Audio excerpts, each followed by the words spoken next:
बिस्मिल्लाहिर्रहमानिर्रहीम। मैं हूं इमरान नवाज़ कमलाना और देखें इस वक्त मैं ये कोई तूफ़ान नहीं है, ये शालीमार गुज़री है यहाँ पे और ये मुल्तान जंग रोड है और हम मिल के रोड ढूंढने की कोशिश करते हैं कि आया यहाँ पे कभी रोड हुआ करता था, कोई बेहतरीन किस्म की सड़क हुआ करती थी कोई 25-30 साल पहले, और उसके बाद वो गुम हो गई है। और गुम हमारे सियासतदानों की नाअहली की वजह से कहें या हमारी अपनी नाअहली की वजह से कि हम अपने नुमाइंदे ऐसे मुंतखब करते हैं जो मुंतखब होने के बाद भूल जाते हैं कि हमने कोई काम भी करना है, कोई फलाह व बहबूद का काम भी करना है, अपने ज़िले और अपनी तहसील के आवाम की खिदमत भी करनी है और वहाँ पे जो इंफ्रास्ट्रक्चर है उसको बेहतर करने के लिए भी हमने कोई अमली तौर पे इक़दामात उठाने हैं। आप इस वक्त देख लें कि यहाँ रोड मुझे तो नज़र नहीं आ रही, हम मिल के ढूंढते हैं। ये देखें कि कितने यहाँ पे गड्ढे बन चुके हैं और ये आज की बात नहीं है, अरसा दराज से ये 2 दहाइयों 3 दहाइयों पे मुश्तमिल ये सफ़र है। ये आज की बात नहीं है कि मैं कहूँ कि ये आज ख़राब हो गया है या 5 साल पहले ख़राब हो गया है, 10 साल पहले ख़राब हो गया है। गफलत होती है या फंड्स की कमी की अगर हम बात करें, वो होती है कि 1 साल नहीं मिले, दूसरे साल नहीं मिले, तीसरे साल नहीं मिले, एक मुसलसल एक तसलसल चला आ रहा है, एक ही पार्टी हुकूमत में है या एक ही ग्रुप हुकूमत में है और फिर भी वो हमारा कोई पुरसान हाल ना हो, हमारे कोई तामीरी काम ना हो सके। यहाँ नीचे मैं आपको दिखाता हूँ, कैमरामैन ये दिखाएगा, ये यहाँ ये सड़क है जी। ये हम तलाश करते हैं कि ये सड़क हम किसका मातम करें, किसको रोएं। क्या हमारा इंतखाब, हमने तो एक अच्छा इंतखाब किया था, सोबर पर्सनैलिटीज़ अपने तौर पे असम्बली में भेजी थी कि वो हमारी बात करेंगे, हमारे ज़िले की बात करेंगे। इस वक्त तकरीबन 7 MPAs इस ज़िले ने मुंतखब किए हैं यहाँ की आवाम ने, और 3 MNAs मुंतखब किए हैं यहाँ की आवाम ने, और उनकी मेहरबानी के यहाँ वजारतें रहीं। और अब भी 2 यहाँ पे जो मुशीर हैं वज़ीर आला के, वो भी इसी इलाका के हैं। जी हाँ, हम शोरकोट में खड़े हैं और शोरकोट की ही तहसील में, शोरकोट से ही 2 मुशीर आला पंजाब जनाब मियाँ कमर हयात काठिया मुशीर वज़ीर आला हैं, और इसी तरह मियाँ हाकिम काठिया जो हैं वो भी मुशीर हैं। इसी तरह मियाँ आसिफ काठिया साहब जो हैं यहाँ के MPA हैं, और साहिबजादा अमीर सुल्तान साहब यहाँ के MNA हैं। ये अगर इसी 3-4 साल को देखें तो इसमें भी कई वादे हुए और कई बार इफ्तिताह हुआ और कई बार ये ऐलान किया गया कि अब इसकी तामीर जो है वो शुरू हो चुकी है, शुरू हो गई है, और यहाँ पे जो है वो बहुत जल्द इसकी मुरम्मत और इसकी बल्कि ये 2 रोया सड़क जो है वो मंजूर हो गई है और इस पे काम शुरू हो जाएगा। लेकिन ये सब लॉलीपॉप था, हुकूमतें तब्दील होती रहीं, लेकिन हमारे शोरकोट की किस्मत जो है वो ना बदल सकी, ना जंग की किस्मत बदल सकी। यकीन करें कि इस रोड पे, अब मैं अगर आपको बताऊं कि इस रोड पे जो तबाह हुआ है लोगों का कारोबार, लोगों के होटल्स, जिन्होंने करोड़ों रुपए इन्वेस्टमेंट की, कि यहाँ पे हज़ारों गाड़ियाँ रोज़ गुज़रती थीं और लोगों ने होटल्स बनाए थे और लोगों ने यहाँ पे पेट्रोल पंप्स बनाए थे। लेकिन शूमिए किस्मत, हमारी बदकिस्मती कि हमारे ये जो ऐवानों में हम जिनको भेजते हैं वो वहाँ पे अपनी हतक और तौहीन समझते हैं आवाम की बात करना, वहाँ पे वो हमारा मुकदमा लड़ना तौहीन समझते हैं कि हम क्यों मांगें अपने इलाके की फलाह व बहबूद के लिए। भाई मेजर काम कोई नहीं करना तो वही गलियाँ बनानी है, सोलंग बनाने हैं, मेजर प्रोजेक्ट क्या आया हमारे शहर में। तो इस हवाले से मुझे नहीं समझ आती कि हमारी डिस्ट्रिक्ट झंग के जो कम्युनिटी है, जो डिस्ट्रिक्ट झंग के जो MNA MPAs हैं, ये कि मेरा कैमरामैन अगर इस साइड पे फोकस करे कि हम दूर तक देखें कि सुबह से शाम तक यहाँ सफ़र करने वाले जो हैं वो डस्ट छानते हैं, और हमारा जो है हमारा जो एक सफ़र है आधे घंटे का, या यूँ समझें कि ये 55 किलोमीटर है शोरकोट से झंग तक, तो ये सफ़र हार्डली 40 से 45 मिनट का है अगर ये रोड ठीक हों। लेकिन अब यही सफ़र जो है वो 2.5 से 3 घंटों में तय होता है।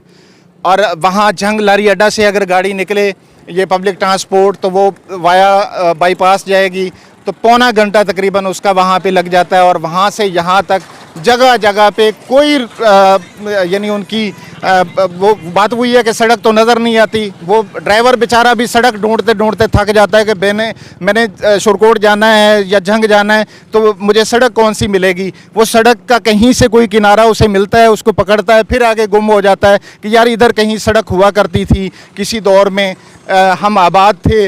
लेकिन फिर यूँ नज़र लगी, फिर हमारा इंतखाब ऐसा हुआ और हम फिर करें भी क्या करें। सियासतदान भी समझते हैं कि यहाँ की बुद्धू आवाम जो है वो काम को देख के तो वोट देती नहीं। वो डेरे बैठक में बस ये है कि ज़हनी ग़ुलाम हैं हम कि एक नाम बड़ा चमक गया और उसी को वोट देना है जी, इस बार बनना ही उसी ने है।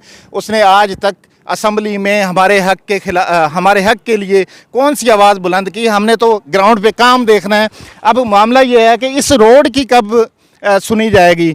मैं हैरान हूँ कि पिछले 20-25 सालों में 20-25 सालों में जी नाजरीन 20-25 सालों में यहाँ पे कोई काम नहीं हो सका। इस रोड की मुरम्मत, इसकी तज़ीन व आराइश या इस पे कोई काम ही हो जाए। अब तो इसकी हालत ये है कि यहाँ सड़क ढूंढना जो है वो मुश्किल हो गई है। हम किस से बात करें।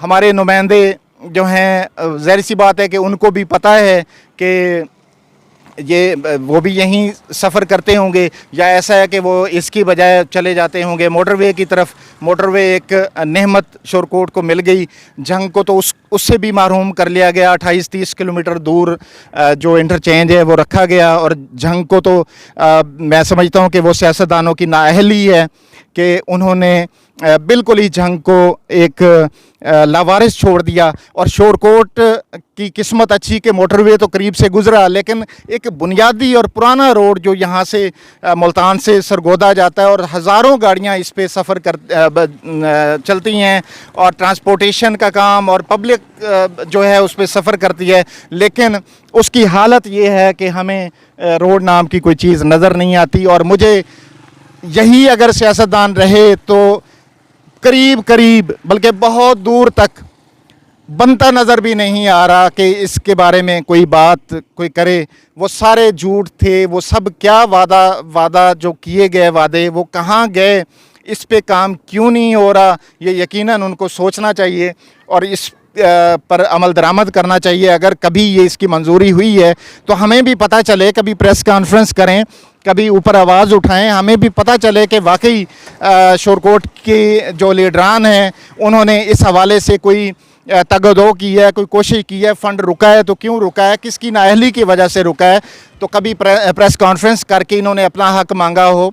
7 MPAs 3 MNAs और 2 मुआवने खसूसी मुशीर वज़ीर आला पंजाब, ये 9 बंदे 7 और 3 10 और 2 12 हमारे नुमाइंदे मिल के भी अगर इस रोड की तामीर नहीं करवा सकते तो फिर करेंगे क्या।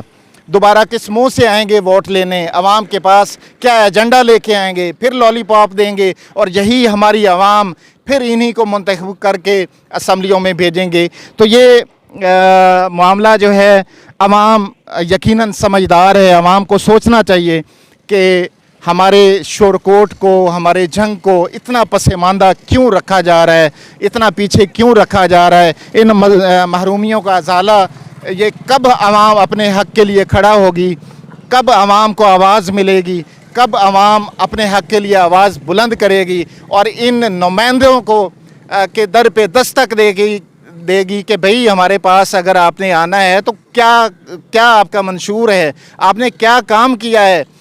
देखें ये कोट अदू तहसील बन गई है और भी ये अभी रिसेंटली 5 तहसीलें जो हैं वो ज़िला बन गए हैं। लेकिन हमारा शोरकोट जो है वो मेरे ख्याल में दोबारा टाउन की तरफ जाएगा, दोबारा कस्बे की तरफ जाएगा। ये तहसील का हक़ भी यही अगर हुक्मरान तबका रहा तो तहसील का हक़ जो है वो भी मुझे लगता है कि ये छीन लेंगे। तो ये हमारी आवाम को चाहिए कि वो मुनज़्ज़म हो के शऊरी फ़ैसले करें और वो सोचें कि ऐसे हम अपने नुमाइंदे मुंतखब करें जो अपनी तहसील के लिए आवाज़ उठा सकें, जो असम्बली में अपना हक मांग सकें, जो ये फ़ैसला करवा सकें हुक्मरानों से कि जनाब ये हमारी तहसील है और इस तहसील को पीछे क्यों रखा गया है।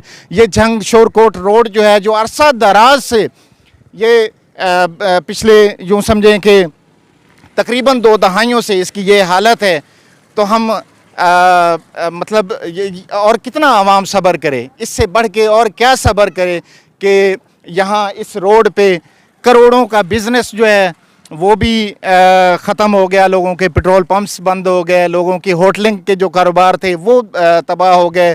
प्रॉपर्टी जो है जो करोड़ों इन्वेस्ट करके उन्होंने ख़रीदी थी वो कौड़ियों के भाव अब बेचने पे मजबूर हैं, चूँकि दूर दूर तक इस रोड की जो तामीर है उस हवाले से कोई भी स्टेप हुकूमत संजीदगी से लेना जो है वो मैं नहीं समझता कि वो कोई इस हवाले से संजीदा है। एक वाहिद ट्रांसपोर्ट यहाँ पे शालीमार चलती है जो घंटों के बाद हमें कोई एक आध गाड़ी जो है वो नज़र आती है, और गाड़ी में मौजूद जितने भी लोग हैं वो भी जंग पहुँचते पहुँचते 3-3.5 घंटे में वो पहुँचते हैं, और वहाँ जाके उनको फिर नहाना पड़ता है और कपड़े चेंज करना पड़ते हैं किसी ऑफिस में अगर जाना हो। ये हालात हैं, और ये कभी यहाँ की आवाम इन MNAs और MPAs को इस रोड पे सफ़र करने पे मजबूर करे, और वो सफ़र करेंगे तो उनको पता चलेगा कि वाकई ये आवाम जो है बड़ी अज़ियत में है और बड़ी मुश्किल में है और बड़ी तकलीफ़ में है। मैं समझता हूँ कि इस बार इंशाअल्लाह मेरी आवाम, यहाँ शुरकोट की आवाम ये ज़रूर अपने नुमाइंदों से पूछेगी कि जनाब ऐसा क्या हो गया था कि आप हमारे हक़ के लिए वहाँ आवाज़ नहीं उठा सके, ऐसी क्या मजबूरियाँ थीं आपकी कि आप हमारे हक़ के लिए हमें हमारे हाल पे आप लोगों ने छोड़ दिया, और इस एक रोड को आप नहीं बनवा सके।